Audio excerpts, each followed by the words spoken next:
Speaker Johnson claimed the Democrats want to give taxpayer-funded benefits to illegal aliens, which Melvin pushed back on. They want to give taxpayer-funded benefits to illegal aliens. And again, we cut all that out because it doesn't follow our law and it doesn't bullshit. follow common sense.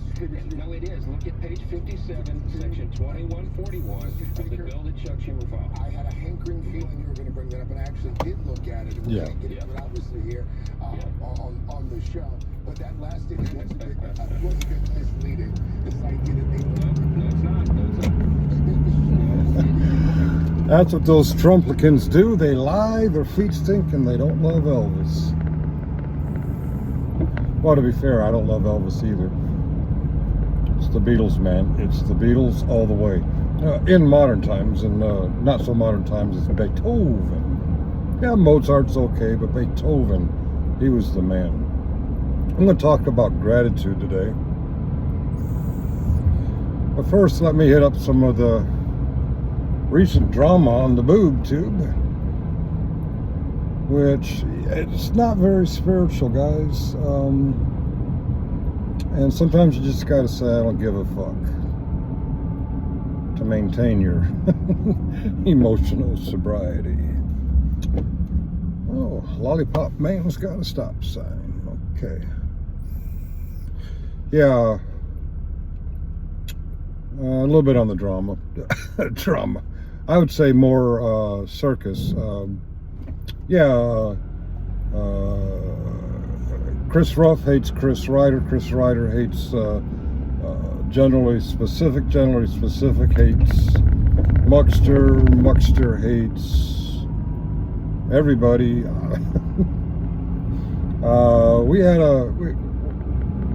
We had a bunch of people on live stream panel yesterday, and again, when you get these people with different ideas of issues on YouTube, which are important, we're in the middle of a government shutdown.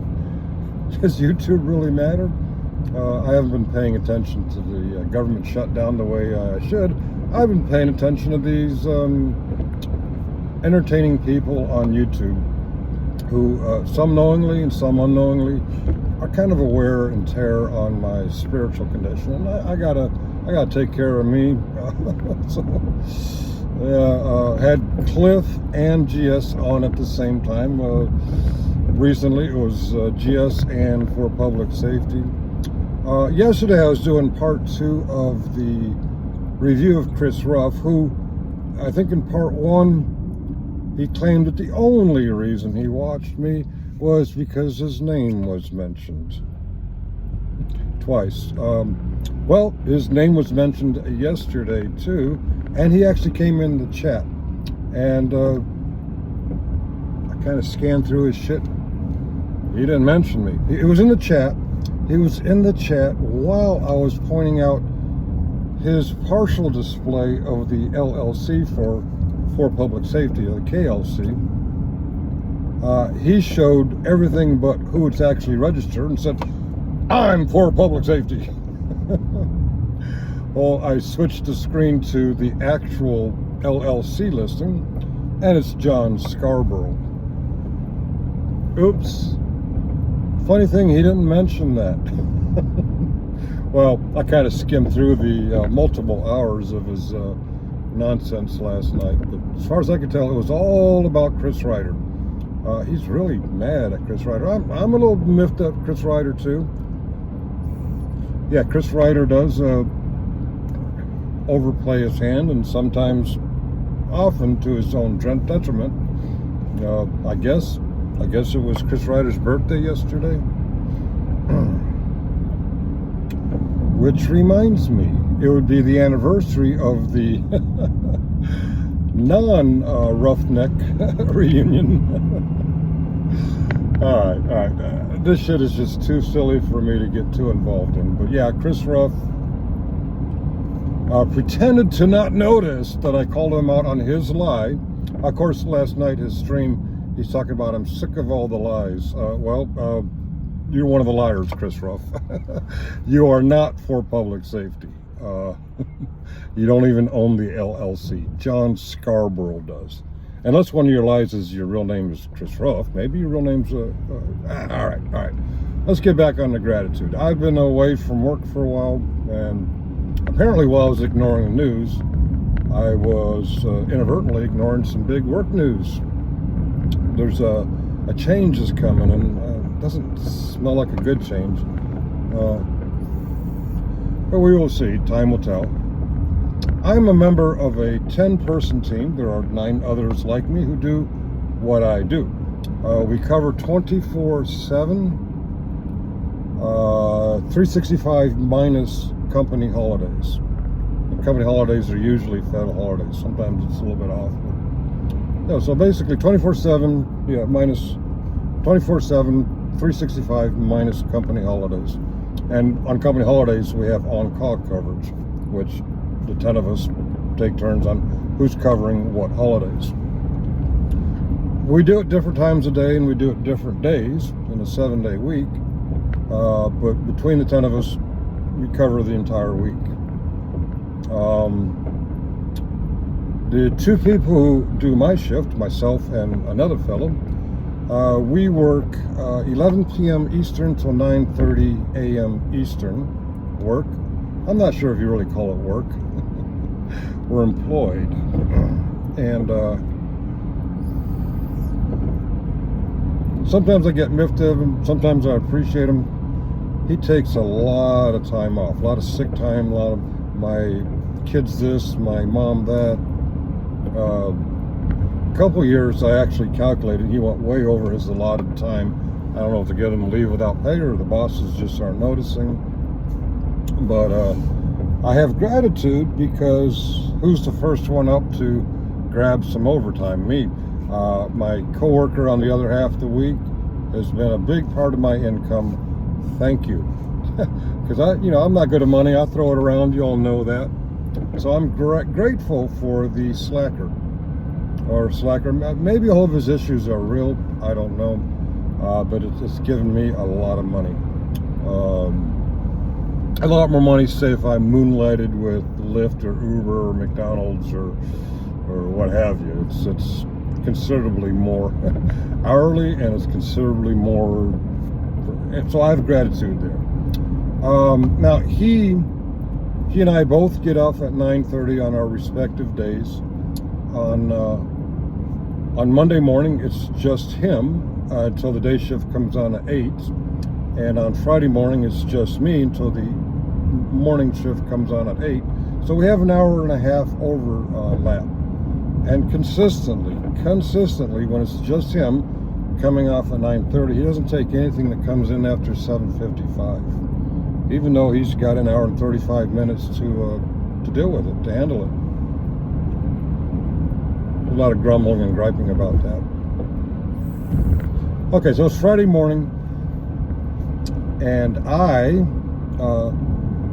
get some people joining me at 8 a.m. We do a little handoff, briefing of what's happened in the last shift, so they know what's going on, and I hang around until 9:30. Well, as soon as the handoff's over, the 2 fellows down there in Dallas, they immediately say, stepping away, going to get breakfast. Now, you probably just had the reaction that my facial expression had. You report in for work at 8, and then around 8:10, you're leaving work to go get breakfast. Now, for them, breakfast is, if they're eating in the building, they go out of their work area where there's other groups. They go down the hall about half a football field, and they go down 2 flights of stairs, and then they come back about a half a football field, and there's the cafeteria, if they're eating at the building. Now, it's a very modern cafeteria, so they can pick up stuff and take it back, or they can eat it there.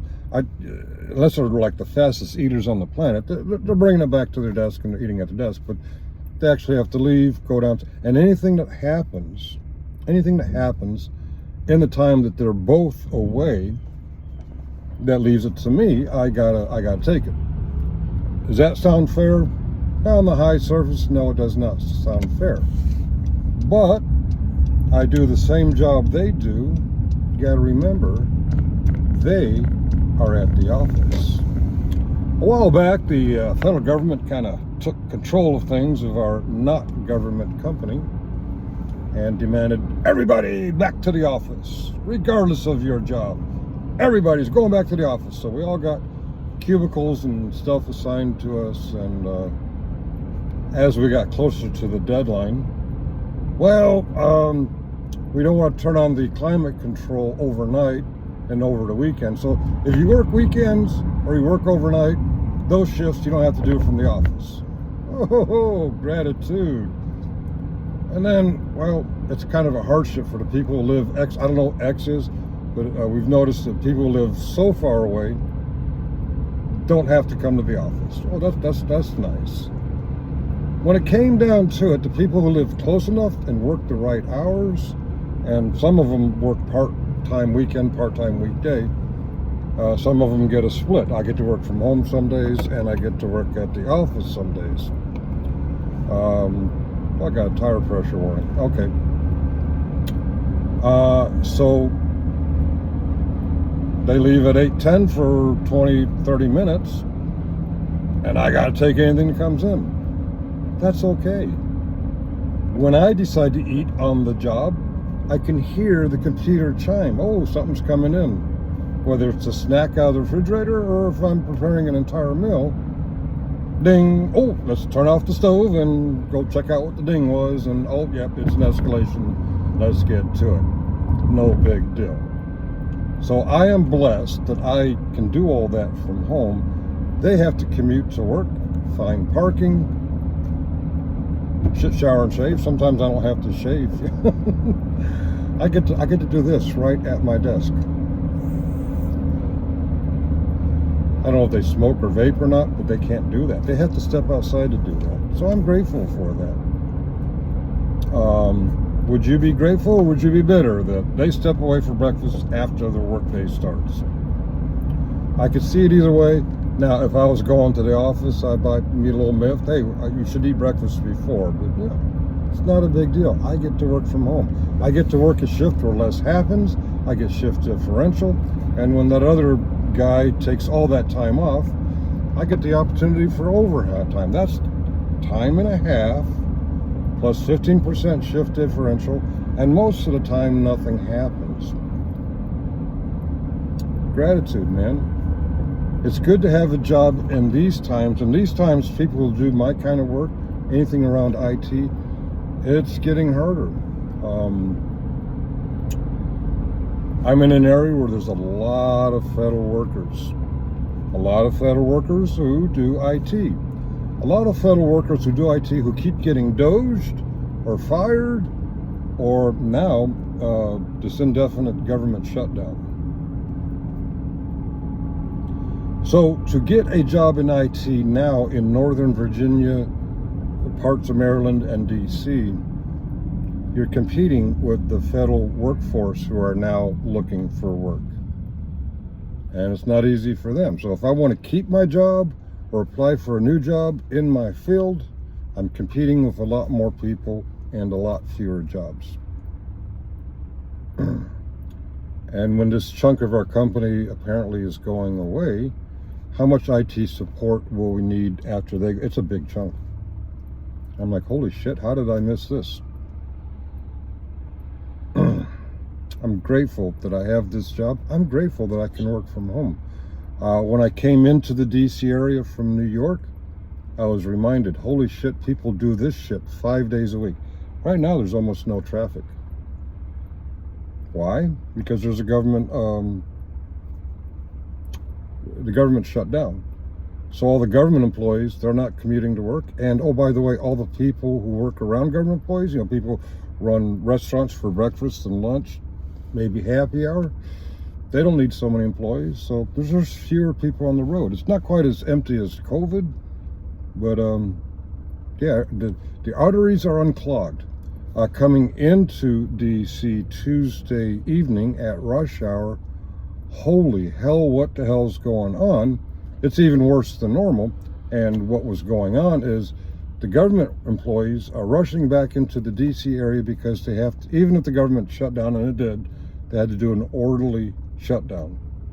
They can't just like, oh, we're not coming to work now. Now they actually have to prepare things to be unstaffed for an indefinite period of time.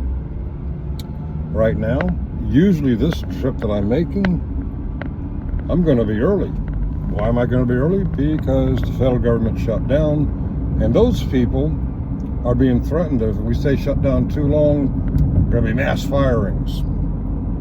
So if I was them, what would I be doing right now? I'd be looking for another job, because in the last 10 months, the paradigm of the most secure job on the planet is federal government. It's the least secure job on the planet. You can be doged, you can be fired, you can be laid off, you can be shut down. I guess I'm not a Fed because we're not shut down. I worked last night. Well, no, I was employed last night. I was doing something for somebody else and I got paid for it. Getting paid for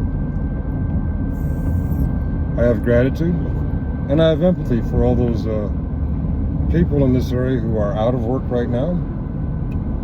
I understand there's still soldiers, sailors, airmen, Marines, TSA agents, FBI, ICE. Oh, fuck ICE. But these people are working without pay. Now, in short order, if the government reopens, their pay won't really skip a beat. I think the military get paid on the 1st and the 15th, at least they did when I got out. If the government's back up before the 15th, they'll get paid. If it continues, they're going to start missing payments. And other than ICE, I feel kind of bad for them. I don't know what the FBI and all them get paid. But now, does the landlord care that they didn't get paid? No, the landlord wants to get paid. Does their electric company care that they didn't get paid? No, the electric company wants their pay. This shit is bad. And Mr. Trump has claimed that he's going to use this opportunity to do more mass firings. Fuck Doge. I don't need Doge. I'm just going to fire everybody I want to fire. And we learned from Doge, they don't know who they're firing when they fire. They fired all the people who inspect nuclear energy and nuclear weapons. All of them. 2 days later, like, how come nobody's inspecting them? And they call them back. Now, a lot of them came back when they called them back, but